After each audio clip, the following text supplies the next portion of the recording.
ये कहानी में हम एक लड़की को पढ़ाई के नाम पर बाहर देश जाकर टपाटप स्टार बनते देखते हैं और वहाँ जाकर उसे पता चलता है कि उसकी माँ भी एक बहुत बड़ी टपाटप स्टार है। फिर आगे कहानी में क्या ट्विस्ट आएगा ये हम आज की इस एक्सप्लेनेशन में देखने वाले हैं। कहानी की शुरुआत रशिया से होती है और ये कहानी कैट नाम की लड़की पर आधारित है। कैट कॉलेज में पढ़ने वाली एक बेहद खूबसूरत लड़की थी और खूबसूरत होने के साथ साथ वो पढ़ाई लिखाई में भी बहुत अच्छी थी। पढ़ाई के लिए उसका लगन देखकर उसका कॉलेज उसे स्कॉलरशिप देता है। इस स्कॉलरशिप में कैट को कुछ महीनों के लिए पेरिस जाकर पढ़ना था। स्कॉलरशिप मिलने के कारण कैट बहुत खुश थी क्योंकि उसे लग रहा था क्योंकि अब वो जल्द ही अपने सारे सपने पूरे कर लेगी। अगले ही दिन कैट और उसकी मॉम एयरपोर्ट की तरफ जा रहे थे। कैट की मॉम एक अमीर औरत थी जिस वजह से उनके घर पैसों की कोई कमी नहीं थी। एयरपोर्ट पहुंचकर उसकी मॉम उसे अपना ध्यान रखने को कहती है क्योंकि आज पहली बार उसकी इकलौती बेटी पढ़ाई करने पेरिस जा रही थी। कैट की मॉम को कोई जरूरी काम था इसीलिए वो फ्लाइट आने से पहले ही उससे विदा लेकर चली जाती है। मॉम के जाने के बाद कैट एक तरफ दौड़ने लगती है क्योंकि वो अपनी फ्लाइट को किसी भी हाल में मिस नहीं करना चाहती थी। एयरपोर्ट के एक कोने में एक आदमी कुछ लड़कियों का डाटा चेक कर रहा था। वो एक तरह से लड़कियों की हाजिरी लगा रहा था और हमारी कैट दौड़कर उसके पास आती है। अपनी हाजिरी लगवाने के बाद वो काउंटर पे अपना टिकट दिखाती है। फ्लाइट डिले हो चुकी थी जिस वजह से कैट एक लड़की के पास बैठकर बातें करने लगती है। कैट के सामने वाली लड़की का नाम लीजा था और ये दोनों आज पहली बार मिली थी। बातों बातों में कैट उसे बताती है मैं बचपन से ही मॉडल बनना चाहती थी लेकिन मेरी मॉम इस चीज के पूरी खिलाफ है। मेरी मॉम को लग रहा है कि मैं पेरिस जाकर पढ़ाई करने वाली हूँ लेकिन सच बात तो ये है कि मैं तुम लोगों के साथ अरब देश जा रही हूँ। जी हाँ दोस्तों, हमारी कैट चोरी छुपे अरब देश जा रही है ताकि वहाँ जाकर वो मॉडलिंग कर सके। अरब देश जाने के लिए कैट ने टिकट का भी इंतजाम कर लिया था और ये बात उसकी मॉम को बिल्कुल नहीं पता थी। जो आदमी लड़कियों की हाजिरी लगा रहा था वो एक मॉडलिंग कंपनी का आदमी था। कैट ने इस कंपनी से पहले ही बात कर रखी थी पर इसी वजह से वो भी उनके साथ अरब देश जा रही थी। कुछ घंटों बाद सभी लड़कियां अरब देश में पहुंच जाती है। कैट यहाँ आकर बहुत खुश थी क्योंकि उसे यकीन था क्योंकि जल्द ही वो अब एक टॉप की मॉडल बन जाएगी। वो चाहती तो पेरिस जाकर भी मॉडलिंग कर सकती थी लेकिन वहाँ उसे मौका देने वाला कोई नहीं था। कंपनी की सभी लड़कियां एक वैन में बैठकर कहीं जा रही थी। कैट के पास लीजा बैठी थी और कैट उससे पूछती है कि हम कहाँ जा रहे हैं। लीजा उसे बताती है कि ये लोग हमें शेखों के सामने पेश करेंगे ताकि हम उनके बिस्तर गर्म कर सके। लीजा की बात सुनकर कैट सुन हो गई थी। वो जिस कंपनी को मॉडलिंग कंपनी समझ रही थी उसकी सच्चाई जानकर वो बहुत हैरान होती है। थोड़ी देर बाद लड़कियों की एक जगह लाया जाता है और कंपनी की ओनर टीना उन्हें बताती है शेख को जो भी लड़की अच्छी लगी उसे उसके साथ पलंग तोड़ना पड़ेगा।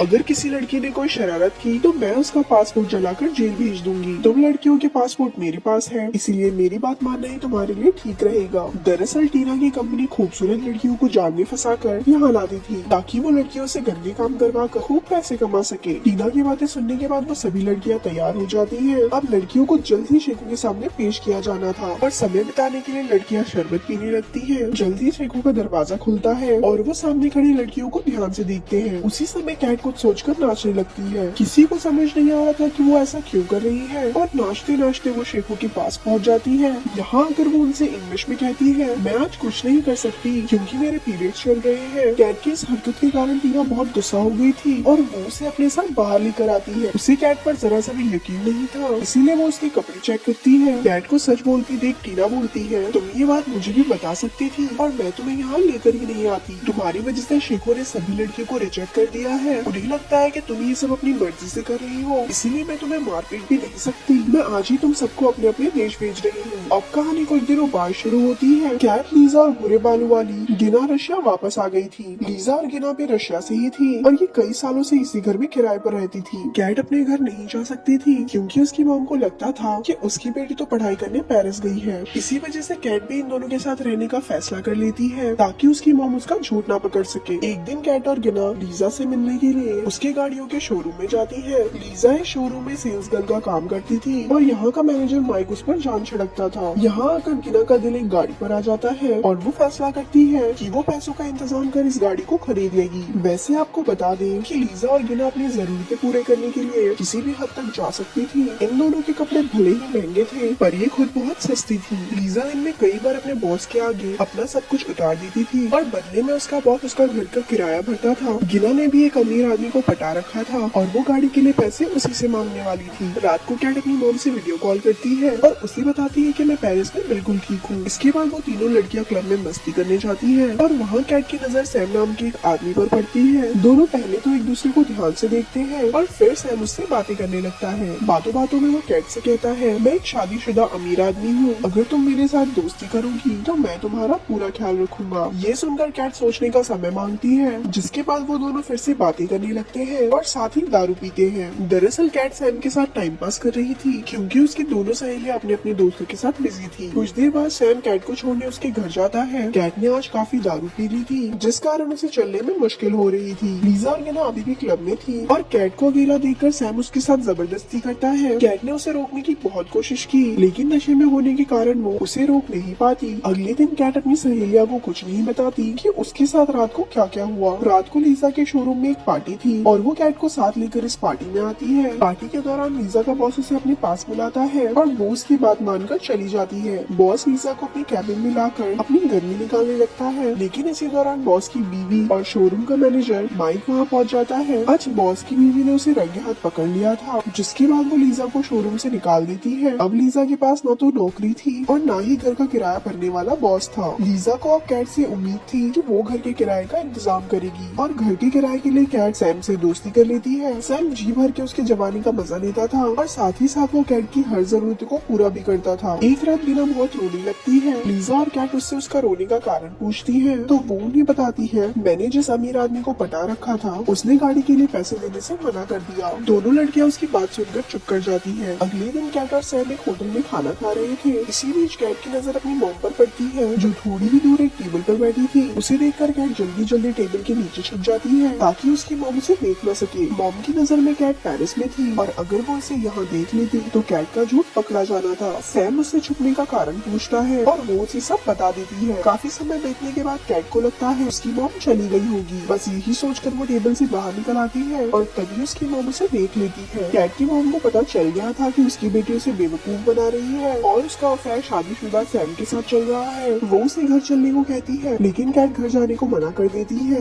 दरअसल कैट को अब लीजा और गिना की कंपनी अच्छी लगने लगी थी। वो उनके साथ ही रहना चाहती थी। कैट की मॉम उससे आज सारे रिश्ते तोड़कर वहाँ से चली जाती है। कुछ दिनों बाद कैट गिना के सामने बहुत सारे पैसे रखकर कहती है, मैंने तुम्हारी गाड़ी के लिए सैम से पैसे मांगे थे और उसने मुझे ये पैसे दिए। इन पैसों से तुम नई गाड़ी तो नहीं खरीद सकती, लेकिन इन पैसों से तुम एक अच्छी सेकंड हैंड गाड़ी जरूर ले सकती हो। उसकी बात सुनकर गिना बहुत हैरान होती है, क्योंकि कैट ने उसका सपना लगभग पूरा कर दिया था। अगले ही दिन कैट और गिना एक टैक्सी रोककर एक गैराज की तरफ जाने लगते हैं। टैक्सी वाले भाई का नाम जेडी था और कैट उससे कहती है, हम सेकंड हैंड गाड़ी देखने जा रहे हैं और अगर गाड़ी खरीदने में आप हमारी मदद कर दोगे तो हमें बहुत खुशी होगी। थोड़ी ही देर बाद दोनों लड़के गैराज में पहुंच जाते हैं, जहां गाड़ी देखने में जेडी उनकी मदद करता है। रात को कैट को पता चलता है कि वो प्रेग्नेंट है। वो जब ये बात सैम को बताती है तो सैम उसे अबॉर्शन करवाने को कहता है। अगले दिन तीनों सहेलियां अलग अलग कामों के कारण अलग अलग रास्ते जाती है। गिना गाड़ी खरीदने जा रही थी और इस बार वो जेडी की टैक्सी में बैठती है। कैट ने अबॉर्शन करवाने के लिए क्लिनिक जाना था। लीजा भी एक अमीर आदमी से मिलने जा रही थी और उसने लीजा के लिए अपना ड्राइवर भेजा था। गिना के पास बहुत सारे पैसे थे और जेडी ये बात पहले से ही जानता था। उधर कैट भी क्लिनिक में पहुंच गई थी और डॉक्टर उसका अबॉर्शन कर देता है। लीजा का खूबसूरती देखकर वो ड्राइवर उसे एक सुनसान जगह पर ले जाता है, जहां वो और उसका साथी लीजा के साथ जबरदस्ती करते हैं। जेडी भी एक सुनसान जगह पर आकर गाड़ी रोकता है और गिना को लूट कर उसे जान से मार देता है। आज का दिन तीनों ही सहेलियों के लिए भारी था। ना तो आज गिना का सपना पूरा हो सका और न ही लीजा को